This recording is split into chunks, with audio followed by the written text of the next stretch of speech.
Sukuhay sa gipasiatab sa uban. Dako gayud ang natabang sa mga programa sa Kapitolyo nga gipatuman ni Gobernador Gwendolyn Garcia sa pagpakunhod sa mga kaso sa COVID-19 dinhi sa lalawigan. Matod ni Gobernador Garcia, dili lang usa ka factor ang nakaingon mao nga nikunhod ang mga kaso sa COVID. Apan daghan kini nga factors mao nga nagmalampuson gayud ang Kapitolyo niining pagpakigbatok sa pandemya. Gawa sa COVID response programs, anaa usab ang mga programa aron mabangon pagbalik ang ekonomiya sa probinsya ug dili maglisod ang katawhan. Una, anaa ang protocols nga gipatuman sa Kapitolyo pinaagi sa executive order nga giluwatan ni Gobernador Garcia kalabot sa pagsulob og air purifiers sa mga driver o konduktor sa bus ug sa mga kawani sa pampublikong mga buhatan nga di-aircon. Usa kini sa mga nakapugong sa paspas nga pagkatap sa COVID-19 sa public transport. Dako usab ang natabang sa kapulisan kay nagmontar og border checkpoints sa matag local government unit aron limitahan ang pagpugong sa mga non-essential travel sa dihang taas pa ang mga kaso sa COVID-19 sa miaging tuig. Gawas ni ini nga mga lakang, gipaningkamutan usab sa kagamhanan sa probinsya sa Sugbo nga mapalambo ang public health, labi na ang serbisyo sa provincial o district hospitals. Sukuhay sa mga pagsaway sa iyang mga kaatbang sa politika, pinaagi sa pagsiguro nga hitchas kini sa mga kahimanan og hospital og medical supplies aron mga tubang sa mga pasyente sa COVID-19.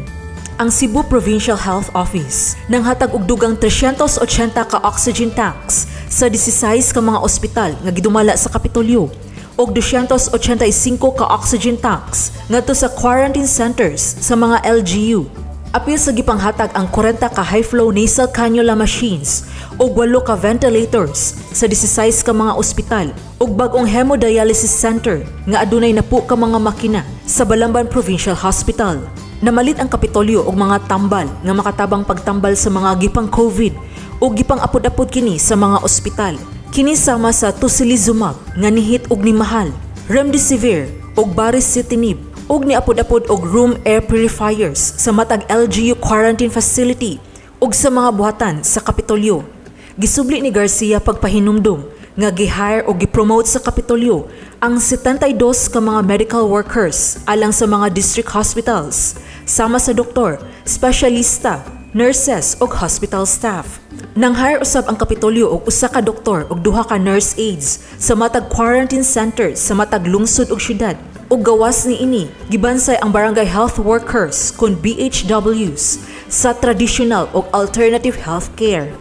Gipalabdan usab sa Kapitolyo ang COVID-19 facilities ni ini, ang 50-bed capacity Provincial Evacuation Center nga kanhi gigamit sa overseas Filipino workers kon OFWs ug step-down facility, ang 50-bed Women and Children Center nga gigamit sa mga pulis ug ang 50-bed Hope Center sa lungsod sa Pinamungahan nga gigamit usab sa OFWs.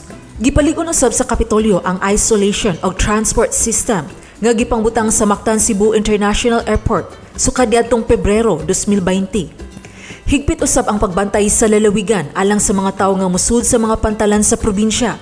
Gipatuman ang pagpresentar og mga resulta sa rapid antigen test ug ang rapid antigen testing booths sa pakigpartner sa Philippine Association of Medical Technologists o PAMET ug Department of Health sa Central Visayas.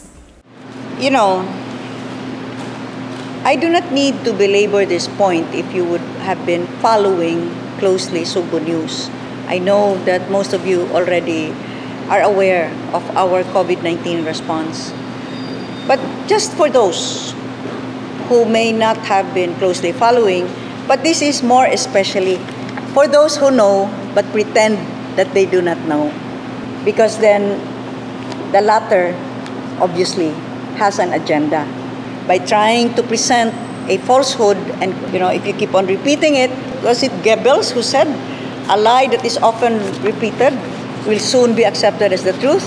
Well, then, listen, because the truth will set you free. This is dedicated to you. Gawas ni ini, gipanikamutan usab sa Kapitolyo nga makabangon ang ekonomiya aron dili maglisod ang katawhan. Mao nga gilunsad ang Sugbo Negosyo, Sugbusog ug tindahan sa Kapitolyo nga mga programa. Anaa usab ang programa alang sa kababayen-an aron matabangan sila nga maka-income ang bugasan sa kababayen-an. Ang Sugbusog program nakadasig sa mga Subuanon nga mananom og mga utanon. Gawas nga makabaton sila og maayong panglawas. Makatabang usab kini sa mga pamilya sa ilang supply sa pagkaon. Karon ana-ana sa ikatulong hugna ang maong programa. Ug nanganak usab kini og sugbusog alang sa eskwelahan ug sugbusog sa istasyonan sa kapulisan. Laing programa sa Kapitolyo ang Sugbo Negosyo. Diin nakabenepisyo niini ang gagmay nga mga negosyante ug kadtong mga nawagtangan og panginabuhian o trabaho gumikan sa pandemya. Ang maong programa naghatag og puhunan sa mga benepisyaryo nga gipaagi sa ilang nadawat nga Sugbo Negosyo cards nga mao'y ilang gamiton sa pagpalit sa ilang mga panginahanglanon sa ilang gipili nga ginagmay nga negosyo o panginabuhian. Dili lang mga benepisyaryo ang natabangan niini nga programa, kundi apil usab ang partner merchants nga mo'y gipalitan sa mga benepisyaryo. Migahin ang lalawigan sa Subo og 100 milyon ka pesos alang niini alang sa unang round. Karong buwana ilusad na usab ang ikaduhang hugna sa Sugbo Negosyo ug laing 100 milyon ka pesos na usab ang gigahin sa Kapitolyo alang niini. Because of course, lives need livelihood. It is not an either-or proposition. One may not be exclusive from the other. It has to be a balancing act between lives and livelihood. And that is why the province of Cebu spearheaded a program that has never been done before in the entire country.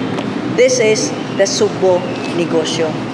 Sud sa pipila ka buwan nga gipatuman ang kwarentina, gihatagan usab og ayuda sa Kapitolyo ang mga Sugboanon nga natanggong sa laing probinsya gawas sa Sugbo.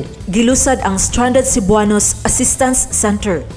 Laing paagi nga gitabangan sa Kapitolyo ang mga Sugboanon ang pagpatuman sa Caravan of Provincial Government Services. Dinhi gipaduol sa Kapitolyo ang mga serbisyo ug ayuda ngadto sa kalungsuran ug mga syudad sa probinsya. Ang mga opisyal sa Kapitolyo gayud mismo ang nihatod sa mga ayuda. Apila dinhi ang pagpanghatag og food packs, seedlings sa lain-laing mga klase sa utanon ug prutas, vitamins, assistive devices ug livelihood assistance sa mga lungsod ug syudad sa probinsya. Gihimo ni Gobernador Garcia nga matag quarter na ang pagpaygayon sa Caravan of Provincial Government Services aron mas daghang mga Sugboanon pa ang matabangan. Dihang ubos sa Enhanced Community Quarantine kon ECQ ang probinsya, gilusad sa Kapitolyo ang tindahan sa Kapitolyo sa kabus nga mga lungsod. Dinhi mapalit ang bugas ug ubang nag-unang mga panginahanglanon sa barato nga presyo kay gisubsidize usab kini sa Kapitolyo. Karon aduna na usab mga mini tindahan sa Kapitolyo sa kalungsuran ug mga syudad diin makapalit og vitamins sa barato nga presyo kay gisubsidize usab kini sa Kapitolyo. Kini makatabang sa pagpakusog sa resistensya sa katawhan. Samtang padayon ang Kapitolyo nga nag-agak nga makabangon ang ekonomiya sa probinsya, gihimo usab sa local government units ang vaccination program nga gipaluyuhan sa Kapitolyo. Gihisgutan usab ni Garcia ang kamahinungdanon sa papel sa kapulisan o barangay health workers sa pagdumala sa Kapitolyo sa mga kaso sa COVID-19 sa probinsya. Matod sa gobernador, ato sa pagpaygayon sa ikaapat nga round sa Caravan karong Disyembre, madawat sa BHWs ug ubang barangay workers ang cash incentives gikan sa Kapitolyo. Gawas sa mga pamaagi nga gihimo sa Kapitolyo, wa usab kalimti ni Garcia ang One Cebu Island Policy nga dako og natampo sa kalampusan sa pagdumala sa lalawigan batok sa COVID-19. Pinaagi niini nga pulisiya nakigtambayayong ang probinsya sa Subo sa mga syudad sa Subo, Mandaue ug Lapu-Lapu aron mapugnan ang pagkatap sa COVID-19. Uban sa report ni Carlo Lorenciana, kini si Sheila Gravines alang sa balita sa Subo.